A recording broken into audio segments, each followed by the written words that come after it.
రెండవ తిమోతి 4వ అధ్యాయం 7వ వచనంలో అపోస్తలుడైన పౌలు ఇలా అంటాడు, నిన్న ఆ పరుగును ముగించాను. కానీ తన పరుగును ముగించే చాలా కాలం ముందే తన పరుగును ప్రారంభించాడు.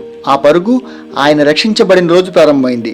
దేవుడు మనల్ని రక్షించినప్పుడు మన ముందు ఒక పరుగు పందాన్ని పెడతాడు. ఆ సమయంలో ఆయన మన ముందు పెట్టిన గురి చాలా సులువుగా అనిపిస్తుంది, కానీ చాలా సమయాల్లో అది కఠినంగా ఉంటుంది. కొన్నిసార్లు పచ్చిక బయలు నడుస్తాం, కొన్నిసార్లు కఠినమైన లోయలు గుండా నడుస్తాం. అంతేకాదు ఒక పరుగు ఒకే వేగంతో ఎప్పటికీ ముగించలేము. మొదటి రౌండ్ లో ఎక్కువ విజయాలు సాధించవచ్చు, కొన్ని రౌండ్లో వెనకంజేయచ్చు, ఓటమి పాలవచ్చు.